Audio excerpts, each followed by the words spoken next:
En esta sesión vamos a hablar de un tema de urgente actualidad que tiene mucho que ver con el fracaso de la felicidad y concretamente con el fracaso de la felicidad en el ámbito laboral.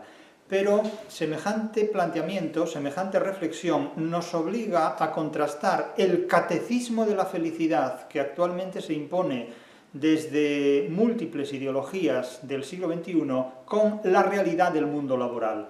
Se nos obliga recientemente, sobre todo en los últimos años, se nos obliga cada vez más, con mayor intensidad, a ser felices en el trabajo. Se dice que el trabajo da la felicidad. Casi se podría decir imperativamente que el trabajo os hará felices. Es lo que se viene a plantear con un intertexto indudablemente siniestro respecto a los imperativos de un campo de concentración. El trabajo os hará felices, el trabajo os hará libres. Ya no sabe uno exactamente en qué contexto entender semejante imperativo y semejantes exigencias. Digo esto porque recientemente, muy recientemente, se ha hecho público un informe sobre la felicidad, relativo, correspondiente al año 2024, y naturalmente, a través de diferentes medios de comunicación, la prensa y múltiples periodistas, en el ejercicio de su actividad profesional, se han hecho eco de este informe. Voy a hacer referencia aquí a algunos de estos comentarios llevados a cabo por profesionales de la prensa y también a este informe sobre la felicidad en 2024. Y también, después de hablar del deseo, voy a hablar de la realidad del mundo laboral a partir de una información que suministra la página de InfoJobs sobre los problemas de salud mental derivados en el trabajo. Es decir, que mientras unas personas nos hablan de felicidad, la realidad del mundo laboral nos habla de la consulta psiquiátrica en la que desembocan la mayor parte, en la que desembocan muchos trabajadores, en la que desemboca la mayor parte de los trabajadores. Vamos por partes y vamos a contrastar, ya digo, dialécticamente lo que dicen las ideologías, algo así como un catecismo de la felicidad laboral, y lo que dice la realidad del mundo laboral. Yo parto de la base, parto de la premisa de que trabajo es aquello que se hace solo por dinero, no por placer. Otra cuestión es que haya trabajos más placenteros que otros, según el tipo de persona que lo ejerza, según el día en que nos toque trabajar y según determinadas condiciones y variables que tengamos en ese día a nuestra disposición emocional. Pero nada tiene que ver la felicidad con el trabajo. El trabajo no se ejerce para ser feliz, el trabajo se ejerce para ganarse el sustento, para ganar un dinero que nos permita sobrevivir, que nos permita incluso comprar una libertad para poder sobrevivir. Sin libertad no se puede sobrevivir. Sin libertad simplemente se vegeta o se obedece, pero no se sobrevive. Vivir no es obedecer. Vivir es poder decir y hacer lo que uno, en determinadas condiciones lo suficientemente amplias como para, insisto, ejercer la vida, puede llevar a cabo. En definitiva, uno vive en tanto que ejerce la libertad. Eso de decir pienso, luego existo, no. Ejerzo la libertad, luego existo. Esa es la cuestión fundamental. La cuestión no es pienso, luego existo. Eso lo hacen quienes se dedican a la filosofía y probablemente ni piensan ni existen. Y tampoco podemos decir soy feliz, luego existo, porque eso lo hacen quienes verdaderamente no han vivido nunca nada realmente. La vida no son condiciones de felicidad, la vida son condiciones de adversidad completamente, es decir, la felicidad es un auténtico timo, es decir, vender la felicidad es vender humo, es vender un catecismo que básicamente nos conduce a un redil, nos conduce a un rebaño. La idea fundamental de que el trabajo os hará felices es una idea básicamente mercantil, en virtud de la cual uno debe conceder, debe ceder, debe subordinar y supeditar voluntariamente y vocacionalmente su capacidad vital al servicio del mercado. Ese es el gran imperativo que está detrás de la idea de que el trabajo nos hace felices. Nos puede gustar la literatura, pero una cosa muy diferente es enseñar literatura en determinadas condiciones que uno no ha suscrito nunca, como puede ser en el ámbito universitario el programa universitario de Bolonia. Es decir, nos puede gustar la pesca, pero otra cosa es pescar bacalao en Terranova. Es decir, nos puede gustar la geología, pero otra cosa es picar en el fondo de la mina con una barrena o con un barreno.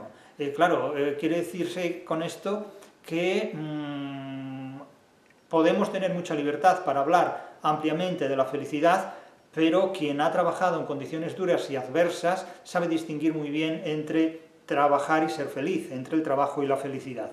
Por eso aquí vamos a describir inicialmente, en primer lugar, lo que es el catecismo de la felicidad laboral, que es una auténtica mitología, es una auténtica utopía, y por otro lado la realidad en la que la gente vive y en la que la gente trabaja.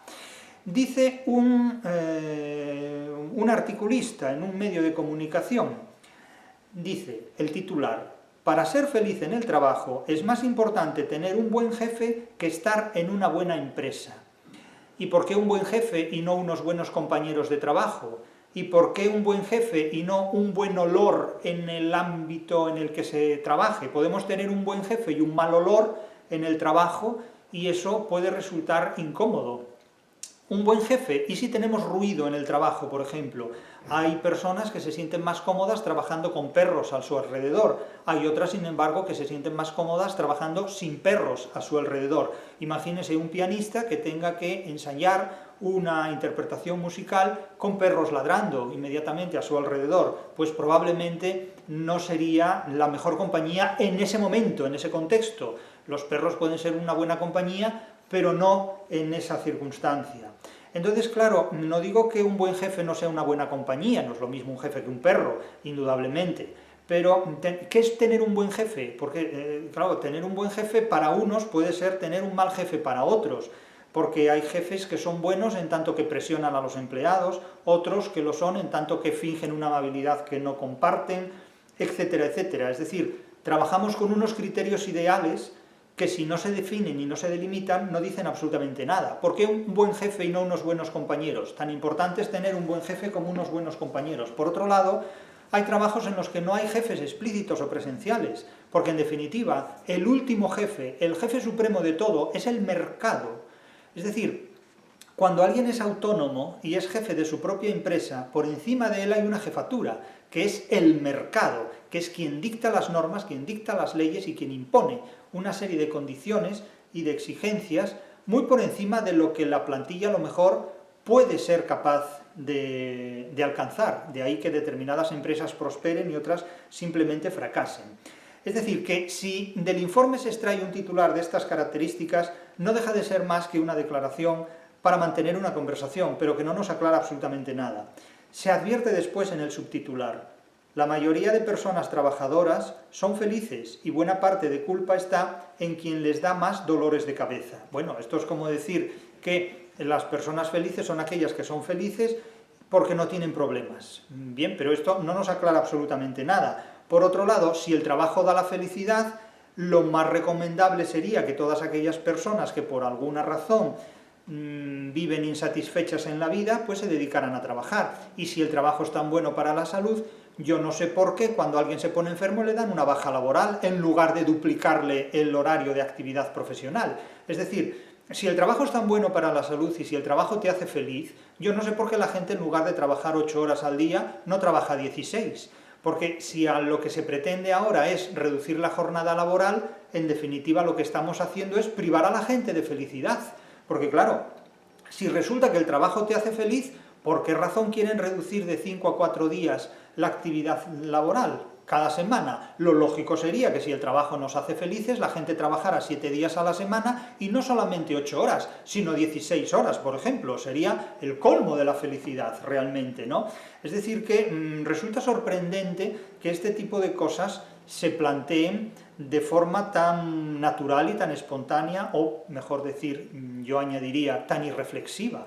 Porque, insisto, si el trabajo da la felicidad, como los nazis decían que el trabajo daba la libertad, el trabajo es a la libres, yo, insisto, no sé por qué se quiere reducir la jornada laboral de 5 a 4 días semanales y de 8 a menos horas semanales. Lo lógico sería que si se quiere un mundo feliz, como el de Aldous Huxley, pues un mundo feliz implicaría trabajar 7 días a la semana y no 8, sino 16 horas al día, básicamente, ¿no? Eso es un mundo feliz, que es el mundo al que vamos según el catecismo de la felicidad laboral que plantean estas personas. Claro, dice esta periodista, en el ejercicio de su actividad profesional. Dice, a título personal y ante el escenario ideal de tener las dos cosas, trabajo y felicidad, se preferiría unas buenas condiciones a ser feliz en el trabajo. Eso sí, otra cosa sería ser una desgraciada, pero parece ser que en general somos felices desempeñando nuestra labor profesional. Bien o no, es decir, sí o no, da igual lo que digamos. Y se advierte, las cifras son apabullantes. Un 70% de personas reconoce ser feliz en su trabajo, de acuerdo con el segundo Informe Mundial de Felicidad en el Trabajo elaborado por una determinada fundación sobre la felicidad.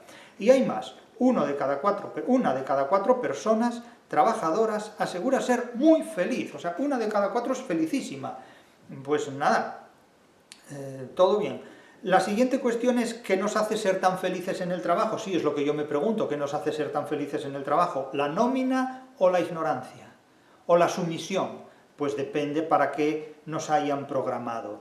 Entonces, lo que se plantea es que lo que la gente más valora cuando trabaja es tener un ambiente laboral agradable y estar dispuesto a trabajar en una de las empresas idílicas, etcétera. Pero sobre todo tener un ambiente laboral agradable. ¿Pero qué es un ambiente laboral agradable? Porque para unas personas un ambiente laboral agradable es tener mucha luz, para otras es tener poca luz.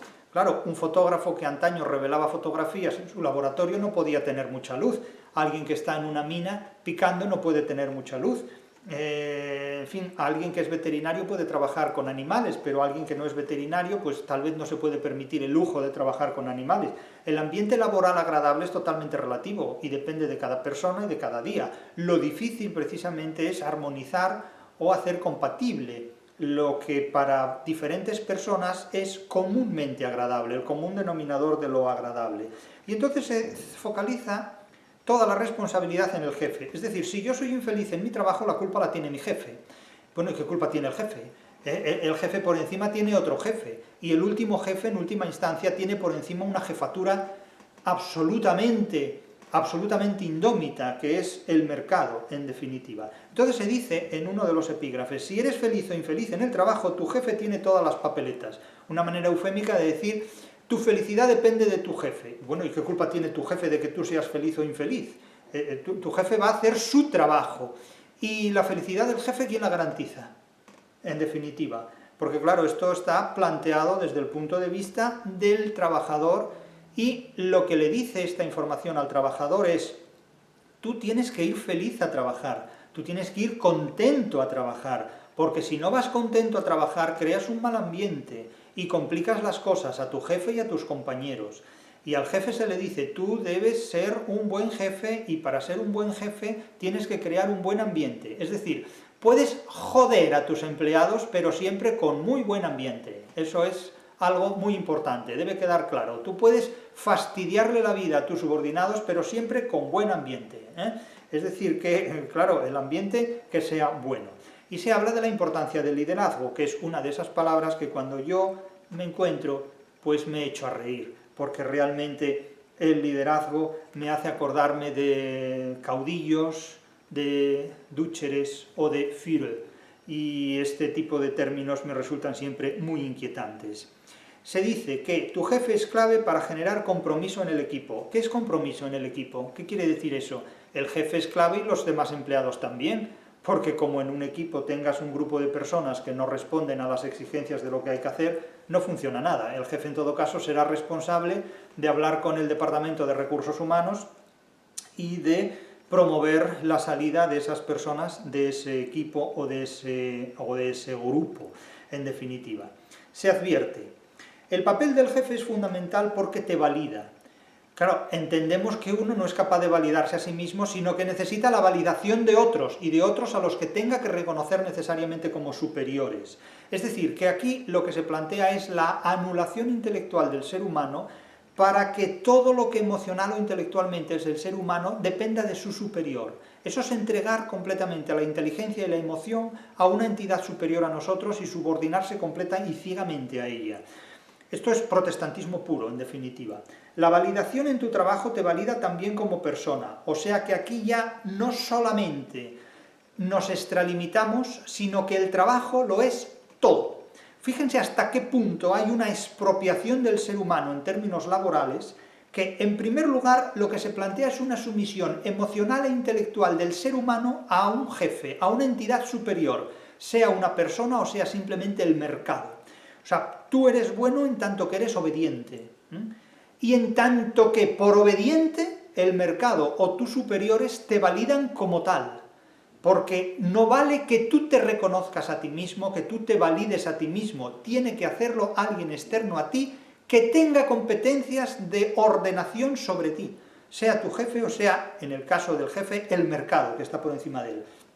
Y hasta tal punto esto es así, que la validación en tu trabajo te valida también como persona, es decir, que tu jefe se convierte en alguien que más allá del horario y del calendario laboral gestiona tu vida. Es curioso esto, cómo el poder del mercado laboralmente expropia la intimidad del ser humano y determina totalitariamente la actividad humana más allá del horario y del calendario laborales.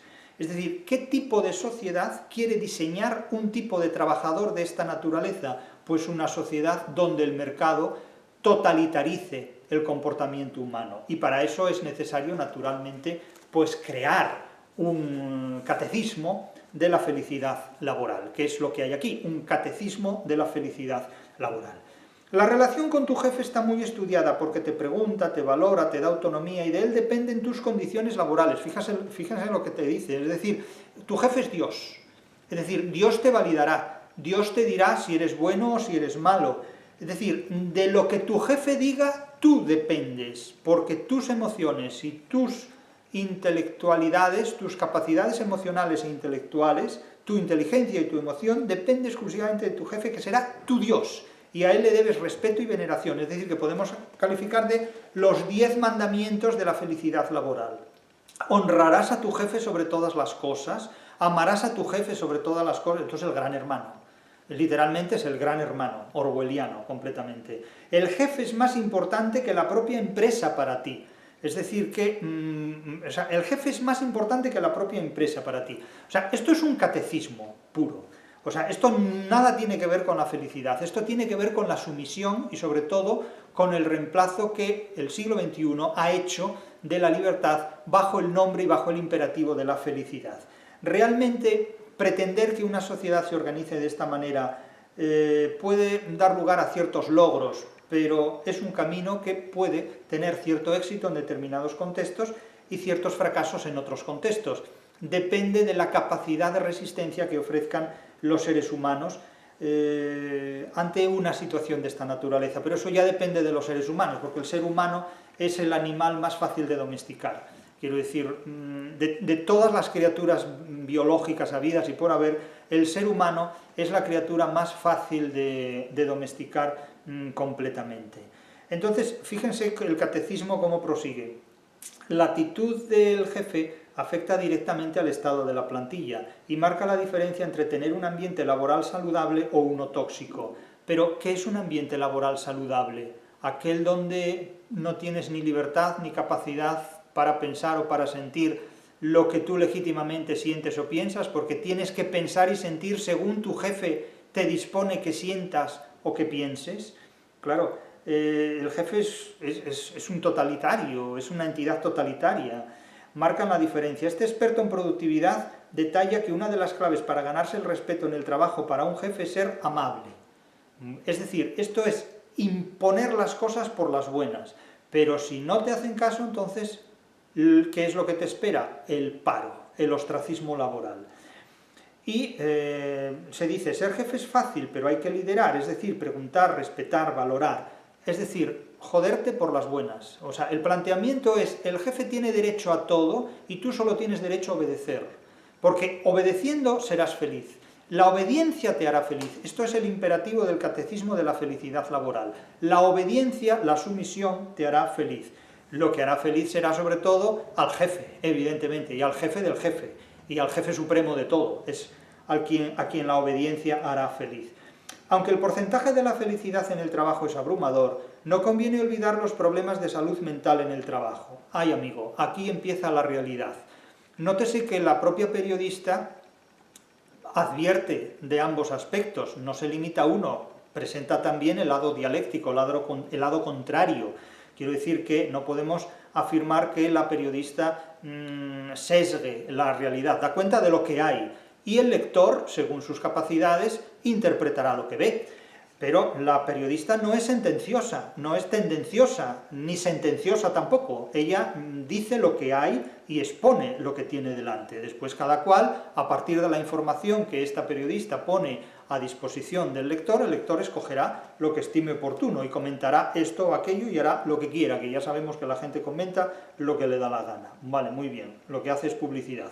No conviene olvidar los problemas de salud mental en el trabajo, pero es que los problemas de salud mental en el trabajo no son broma. Como recoge Infojobs, y de esto hablaremos inmediatamente, se han duplicado en 3 años en España los problemas de salud mental debidos al trabajo. Entonces, si el trabajo te da la felicidad, ¿cómo es posible que resulta que de tanto trabajar, en lugar de ser feliz, acabas en la consulta del psiquiatra? Claro, esto resulta muy extraño y muy contradictorio. O sea, aplicar el catecismo de la felicidad laboral, en lugar de hacerte rico, feliz y libre, te hace enfermo, con problemas mentales, y desembocas en la consulta de un psiquiatra. ¿Dónde está entonces la relación lógica entre lo uno y lo otro? Teniendo esto en cuenta, y volviendo al informe global sobre la felicidad, se insiste en la importancia del respeto y el compromiso. ¿Pero el compromiso de qué? El compromiso de poner a la gente a trabajar hasta que enloquezca, el compromiso de someter a la gente a una privación de libertad a cambio de una promesa de felicidad que nunca llega, para acabar en la consulta de un psiquiatra al cabo de muy pocos años de vida laboral. Claro, realmente esto es el mundo feliz que describe en su distopía, utópica distopía, Aldous Huxley. Claro, una relación cordial con la plantilla genera adherencia, pero también el compromiso gracias a establecer objetivos y proporcionar una interacción. Para ello es requisito indispensable que quienes estén en posiciones de mando cuenten con inteligencia emocional. Bien, la inteligencia emocional es como hablar de ignorancia emocional. Es que la inteligencia, si no es emocional, no es inteligencia, porque para que algo resulte inteligible, tiene que resultar antes sensible. Es decir, hablar de inteligencia emocional o de inteligencia que esté de alguna manera impregnada de emociones, que esté implicada en emociones. Una inteligencia emocional es una redundancia completamente, es como hablar de nieve blanca, es un epíteto, es decir, o hablar de sonidos que suenan. Es que no puede haber una inteligencia que no sea emocional. O sea, realmente yo no sé qué es lo que se quiere decir con esta palabra, aparte de despistar a la gente ya despistada, porque la inteligencia emocional es lo mismo que hablar de ignorancia emocional o de inteligencia. Es que no añade nada el término emocional a la inteligencia, porque la inteligencia no es más que el resultado intelectual de procesar emociones. En definitiva, no puede haber una inteligencia que no sea emocional, no existe eso. En realidad estas declaraciones, el que la inventó era un sofista y el que la reproduce acríticamente es alguien que ignora de lo que habla, pero bueno, eso todo el mundo. Así que nada, vamos al informe de la felicidad. El informe de la felicidad lo que viene a sostener es que el trabajo te hará feliz. De la misma manera que totalitarismos pretéritos y vencidos por la democracia o por una idea de democracia afirmaban que el trabajo os hará libres, lo afirmaban sarcásticamente, macabramente, hoy se dice que el trabajo os hará felices. Algo que contrasta, insisto, con el hecho de que cuando alguien enferma se le dé una baja laboral. En realidad, si el trabajo lo hará feliz, cuando alguien enferma deberían duplicarle el horario laboral conforme a esta monstruosa lógica, o simplemente, en lugar de reducir la jornada laboral de 5 a 4 días o de 8 a menos horas, habría que ampliarlo a los 7 días de la semana y en lugar de 8 horas a 16 horas, porque seríamos el doble de felices. Entiendo que trabajando el doble de tiempo seríamos el doble de felices. Pero el informe de la felicidad que va en esa dirección no aclara estos detalles. De tal manera que se crea un programa para hacer feliz a la gente en el trabajo, incluso un programa impregnado con filosofías orientales. Se habla de un método japonés llamado círculos concéntricos. Sin embargo, la encuesta no se ejecuta, no se realiza en ningún país asiático. Es curioso esto, porque la encuesta de la que se deriva el informe de la felicidad de 2024, aunque se basa en métodos japoneses para la obtención de la felicidad, así hay que entenderlo a partir de lo que se dice, abrazando la enseñanza Zen, bien, cada uno tiene sus ideas y sus cuestiones y después pues cada persona habla sobre ellas, ¿no? Es curioso que esta encuesta no se haya hecho sobre países asiáticos, pero bueno, quizás se haga más adelante, eso no tiene nada que ver. Pero vamos, no hay constancia, al ver el mapa donde se ha llevado a cabo esta encuesta, no aparecen países asiáticos ni países orientales, a pesar de que la encuesta traduce o plantea métodos como el método Doshinen de círculos concéntricos en Japón, que abraza la enseñanza Zen y que parece que asegura la felicidad. Bien, vale, no lo sé porque no he probado esto nunca, no lo he necesitado. Ya digo que trabajo es aquello que se hace por dinero, para comprar la libertad, no para comprar la felicidad, pero bueno. Y entonces se advierte en este informe que en la encuesta mundial de felicidad en el trabajo se ha realizado con más de 3.700 personas de más de 65 países de todo el mundo. Pero si yo no veo mal, y puede ser que vea mal, pero no veo mal en los países señalados, no me constan países asiáticos, pero a lo mejor es un error de percepción por mi parte, no puedo tampoco asegurarlo porque a lo mejor veo mal. De todos modos, 3.700 personas en más de 65 países de todo el mundo, que es lo mismo que decir que de toda la galaxia, son pocas personas. 3.700 personas son pocas personas, pero bueno. Y se dice que cuando se hizo la encuesta, el estado de ánimo de esas personas en el momento de realizar la encuesta era bueno, en el 47%, o muy bueno, en el 37%.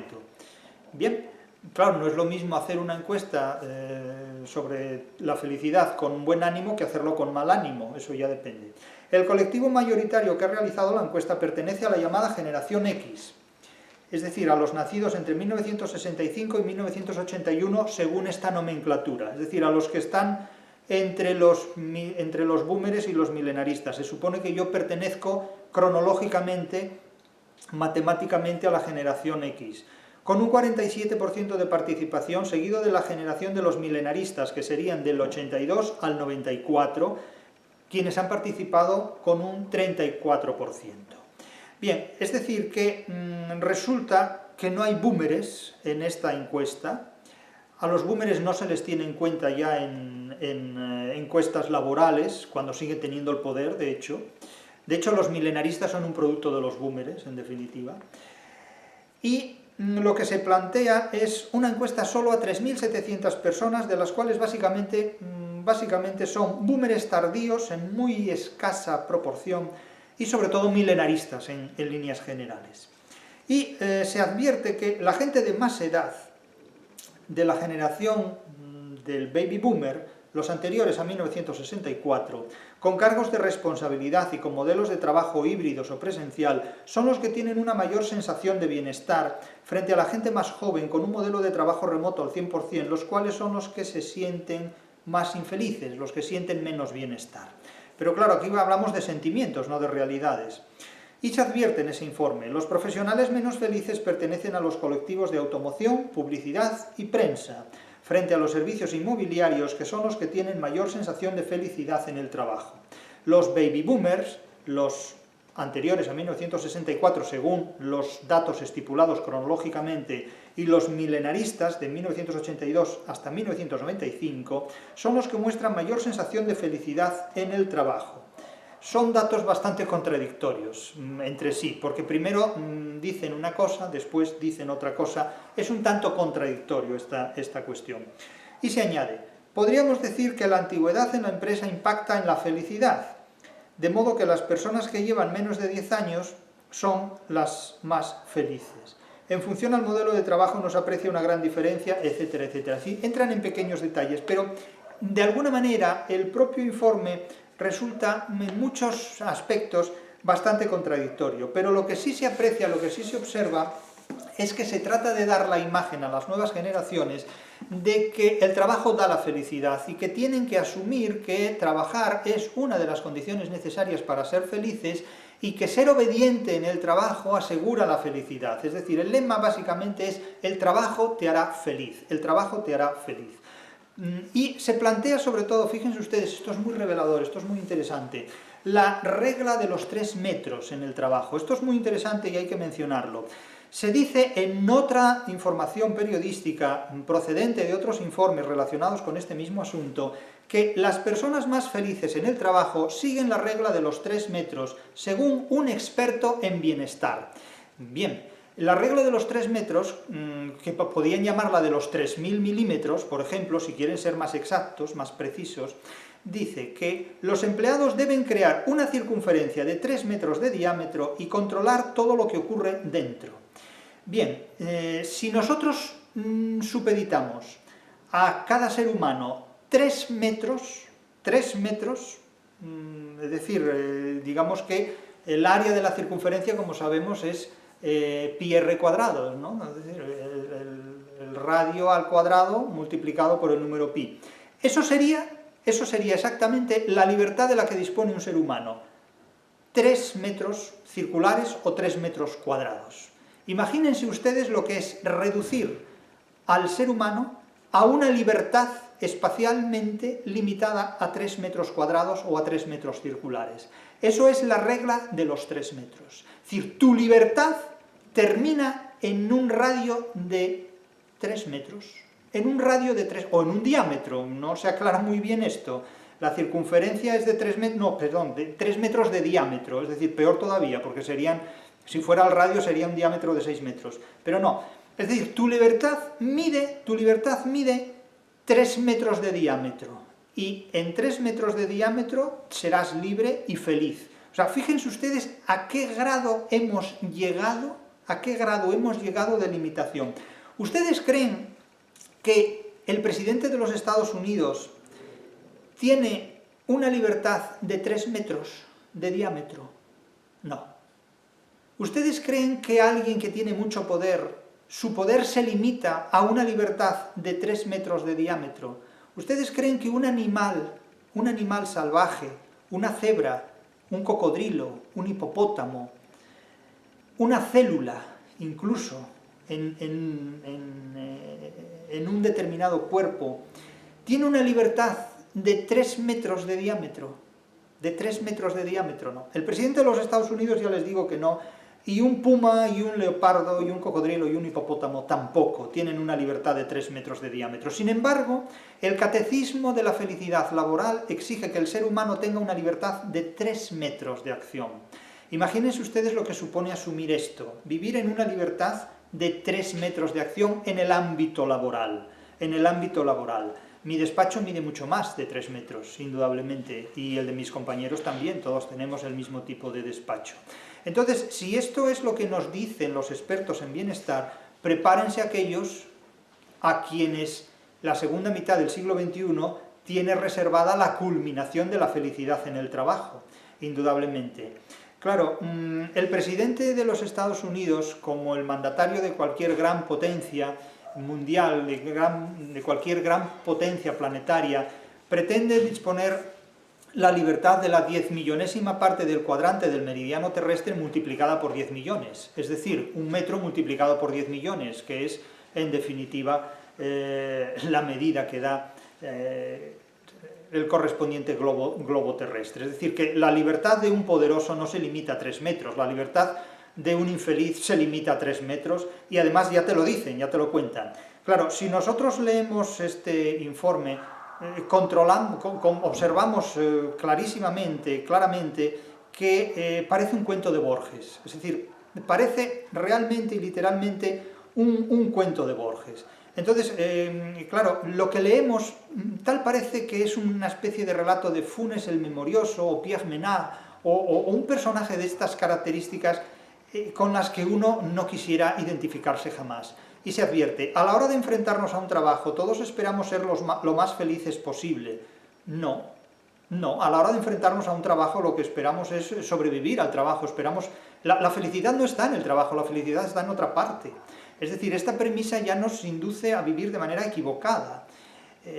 Pero para poder conseguir este objetivo, podemos fijarnos en un país como Escandinavia. Si no leo mal el informe que tengo delante, dice un país como Escandinavia. Yo no sé a qué país de Escandinavia se refiere, porque esto es como hablar de un país como Europa, donde cuentan con una palabra que hace referencia a lo que se llama felicidad en el trabajo, una palabra que significa felicidad en el trabajo. Claro, en estos países donde los índices de suicidio son los mayores de Europa, parece que tienen una palabra para designar la felicidad en el trabajo. Algo que define específicamente el hecho de ir a trabajar con vitalidad y porque amas lo que haces a diario. Claro, esto, insisto, me parece el relato de un cuento de Borges, o sea, literalmente. Nadie tiene ganas de trabajar nunca. Esta es una afirmación que puedes hacer fácilmente si vives en España o en otro país. ¿Y por qué? Yo conozco mucha gente que en España tiene ganas de trabajar porque no quiere estar en el paro. Es decir, que no sé a qué viene una declaración de esta naturaleza, frivolizando y jugando con el malestar laboral de muchas personas que queriendo trabajar no pueden. Nadie tiene ganas de trabajar nunca. Esta es una afirmación que puedes hacer fácilmente si vives en España. Me sorprende una cosa de este tipo. ¿Por qué si vivo en España sí y en otro país no? O sea, no acabo de entender esto. Pero en el caso de países como Escandinavia, que no sé qué país es Escandinavia, pero supongo que se refiere a los países escandinavos, cambia totalmente, ya que según observamos en los datos de Eurostat, sus trabajadores son los más felices del mundo. Claro, yo no sé en qué consiste la felicidad entendida de esta manera. No lo sé. Realmente, insisto que para mí esto es el relato de Borges, es un cuento de Borges. Entre estos datos encontramos que el 58% de ellos no dejaría de trabajar aunque tuviera dinero infinito.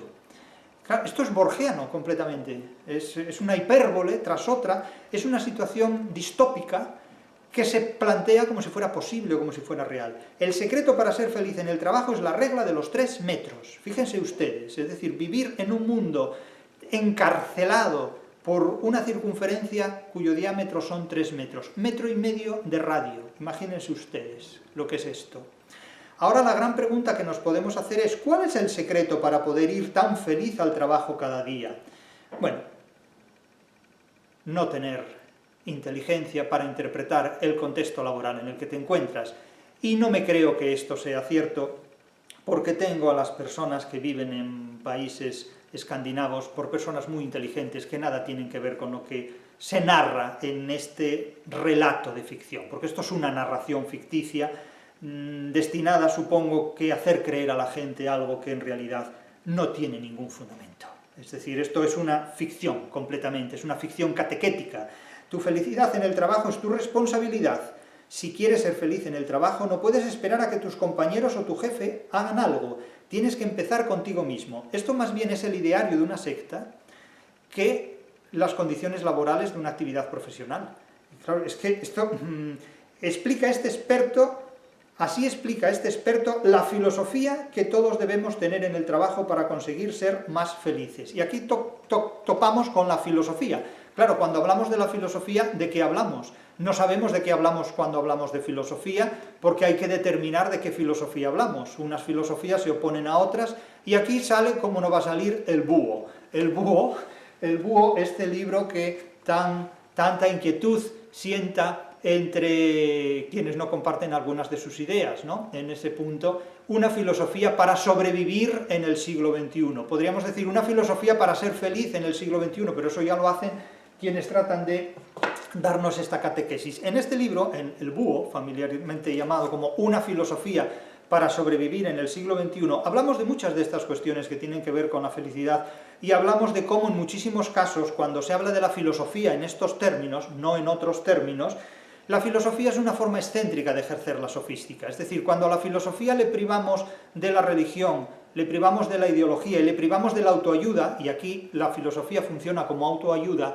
la filosofía se queda vacía y se convierte simplemente en un ejercicio sofístico. Es decir, en este punto a los filósofos, o a los que viven de decir que son filósofos, otra cosa es que lo sean, les duele mucho encontrarse en este espejo, en este reflejo, porque este libro, Una filosofía para sobrevivir en el siglo XXI, es un espejo que retrata lo que uno hace con la filosofía, lo que uno sabe hacer con la filosofía y sobre todo lo que uno ignora cuando se refiere a lo que tiene delante y simplemente no lo ve o no lo percibe. El caso es que, como explica este experto, dice la filosofía que todos deberíamos tener en el trabajo. Pero esto no es una filosofía, esto es una catequesis de felicidad laboral, es decir, es un libro de sumisión. Es decir, usted no debe sobrepasar 1,5 metros de radio allí donde vaya. Ahí termina su libertad. Es decir, que fíjense ustedes si esto es responsable en los tiempos que corren, si hay alguna responsabilidad en esto. Esto es un adoctrinamiento para hacer esclavos en serie, en definitiva. Pero ahora vamos a la realidad. Salgamos de la catequesis de la felicidad laboral y vamos a la realidad. Los problemas de salud mental en el trabajo se duplican en 3 años, dice Infojobs en un informe publicado el pasado 13 de enero, Día Mundial contra la Depresión. Durante el último año, 2 de cada 5 trabajadores han sufrido algún problema o sintomatología relacionado con la salud mental. 2. Quienes más lo sufren son las mujeres y las personas en general entre 25 y 44 años. 3. El principal motivo de los problemas de salud mental en el ámbito profesional es la sobrecarga laboral, según advierte o reconoce el 64% de los trabajadores encuestados. Más de la mitad, el 59% de los trabajadores con problemas de salud mental originados en el entorno laboral tienen falta de apoyo en la empresa. Es decir, que esta es la realidad. Frente a esta realidad se impone un catecismo de felicidad laboral que trata de digerir estos datos y estos hechos, pero no hay nada más obstinado que la realidad. Es decir, si sabemos, leyendo a Foucault, que, según Foucault, el poder lanza narraciones, lanza sistemas narrativos, ideologías en definitiva, narraciones ideológicas para adoctrinar a la población y así tenerla más sometida, no deja de ser curioso que el pensamiento de Foucault haya servido precisamente para fortalecer sobre todo este tipo de narraciones, este tipo de narraciones ideológicas, de sistemas narrativos ideológicos, pero contra la realidad no sirven las palabras. Esto es una sobreestimación filológica del poder. En realidad, a la realidad las palabras se la pelan, se la sudan. A la realidad le da lo mismo lo que digamos sobre ella. Por esa razón, cuando uno está seguro de lo que dice y de lo que hace, le importa muy poco lo que digan los demás. Se la pela completamente. Las palabras, las oraciones del asno no llegan al cielo. Las oraciones de burro no llegan al cielo, en definitiva. Vamos al primer asunto. Durante el último año, 2 de cada 10 trabajadores han sufrido algún problema o sintomatología relacionado con la salud mental. Hay que decir que la oración original está muy mal escrita, porque no hay concordancia ni de número ni de género. Es decir, se pone el verbo en plural, se pone el verbo en singular cuando el sujeto es plural, y se pone los adjetivos en femenino cuando los sustantivos son masculinos. Es decir, es una cosa completamente mal redactada. Pero bueno, a buen entendedor, con malas palabras bastan. A buen entendedor, con malas palabras bastan. Silepsis o dilogía. En España se ha realizado una encuesta sobre salud mental, cuyos resultados señalan que el 28% de los problemas de salud mental de la población laboral se relaciona directamente con el trabajo. O sea, tengan en cuenta, si resulta que el trabajo da la felicidad, según el catecismo de la felicidad laboral, ¿cómo es posible que cuando la gente más trabaja, más enloquezca, más enfermedades psicológicas tenga?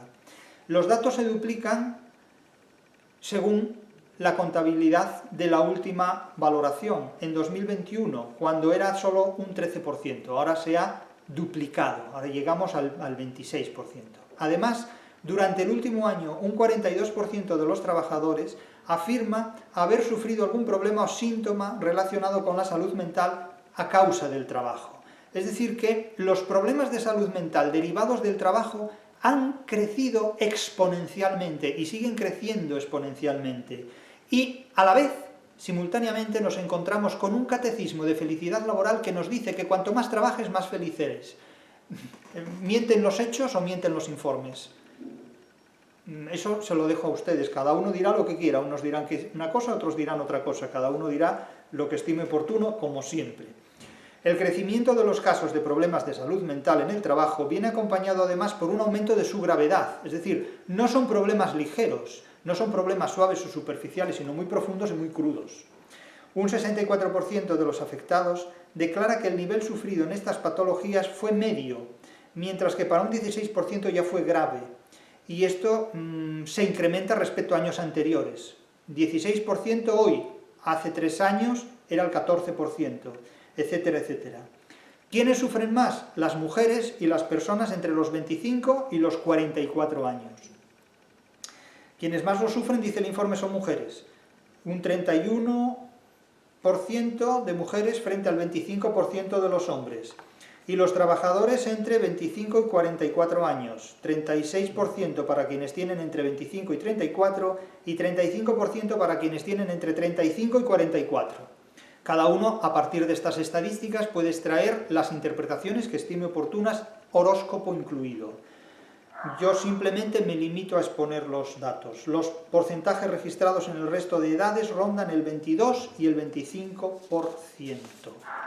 Las mujeres, a su vez, son quienes más los padecen por causas externas y los más jóvenes quienes en mayor proporción por causas también externas. Tercer asunto. La sobrecarga laboral es el principal causante de los problemas de salud mental en el trabajo. Es decir, que cuanto más trabajo, más problemas y más problemas de salud mental. Con lo cual, volvemos de nuevo a encontrar un contraste muy marcado entre si el trabajo nos da la felicidad, cómo se explica que cuando la gente trabaja más y más intensamente, las posibilidades para contraer una patología mental, una enfermedad mental, es decir, para enloquecer, son mayores. La sobrecarga laboral registra el 64% de las menciones vinculadas a la salud mental en el trabajo. 2 de cada 3 trabajadores que sufren este tipo de problemas, lo vinculan a esta casuística y se sitúan en primer lugar. El segundo motivo es la falta de reconocimiento, con el 43%, al que sigue la precariedad laboral con el 28%, y las dificultades de conciliación con el 26%, la falta de desconexión digital el 25%. Destaca en sexta posición la inseguridad laboral, 23%, cuyo porcentaje es mayor entre jóvenes menores de 35 años, 32 frente al 20% de quienes tienen ya más de 35, con lo cual la situación es escandalosamente lamentable, de forma que el mercado laboral se orienta sobre todo a la extenuación psíquica del ser humano. El mercado laboral se construye sobre la destrucción psíquica del ser humano, básicamente, y nos dicen que esto da la felicidad. Las conclusiones, insisto, sáquenlas ustedes. Yo les pongo delante los informes que hay, lo que dice la realidad y lo que dice el catecismo de la felicidad laboral. El nivel de exigencia laboral es mucho mayor de lo que la gente puede asumir, y esto trae las consecuencias que exponemos. Cuarto y último punto de InfoJobs. Más de la mitad de las personas con problemas de salud mental causados por el trabajo ha sentido falta de apoyo en su empresa. Es que las empresas generalmente no te apoyan algunas personas, pero las empresas difícilmente te pueden apoyar. Depende en ese momento quién gestione aquellas áreas con las que el trabajador se relacione, pero la empresa es una entidad insensible y las personas cada día tienen una mentalidad más empresarial que sensible. La empresa no está para sentir emociones, la empresa piensa en números y los números no son entidades emocionales. Es decir, que la inteligencia emocional termina donde comienza el mercado. El mercado no tiene inteligencia emocional, el mercado tiene inteligencia exigente, tiene exigencias intelectivas, pero no emociones. El mercado no tiene inteligencia emocional. La inteligencia emocional se pone sobre la mesa, se pone en circulación precisamente cuando no hay ninguna emoción en las exigencias que la inteligencia que tienes delante te impone. En realidad es otro cebo, es otra falacia absoluta, impresionante. Es todo esto que vemos, un adoctrinamiento con objeto de hacer a los seres humanos sumisos y, una vez quemados, reemplazarlos por otros nuevos y así sucesivamente. En definitiva, esto es la realidad y el deseo. Es el catecismo de la felicidad laboral frente a la realidad del mundo laboral. Si el trabajo os hace felices, ¿por qué os hace enloquecer? Esta es una respuesta que no sabréis daros nunca si no pensáis por vosotros mismos lo que tenéis delante. Pero la segunda mitad del siglo XXI va a ser la segunda mitad de un siglo verdaderamente crudo. Para explicarse estos y algunos que otros problemas, hemos escrito un libro, una filosofía para sobrevivir en el siglo XXI. Una filosofía para sobrevivir en el siglo XXI. Y para que no todo sean penas y penurias, voy a leerles la letra de una canción. de una canción donde se exaltaba en otros tiempos, en otras épocas, la felicidad en el trabajo. Yo no sé si ustedes pueden comparar la felicidad de unos trabajos con otros, pero mis antepasados, que eran mineros y que picaban carbón en las profundidades de la tierra, en la cuenca minera de Asturias, probablemente no podrían plantearse la felicidad en el trabajo en los términos en los que este catecismo de la felicidad laboral plantea y exige para los nuevos tiempos. Pero es que en aquellas épocas, en épocas pretéritas, en épocas donde la democracia no era un régimen de gobierno, porque gobernaba otro tipo de régimen político, se hablaba también de la felicidad en el trabajo. Y hasta tal punto se hablaba que había una canción, la letra de una canción que decía «Soy minero», cantada creo que por Antonio Molina o por alguien con este nombre, que no recuerdo muy bien.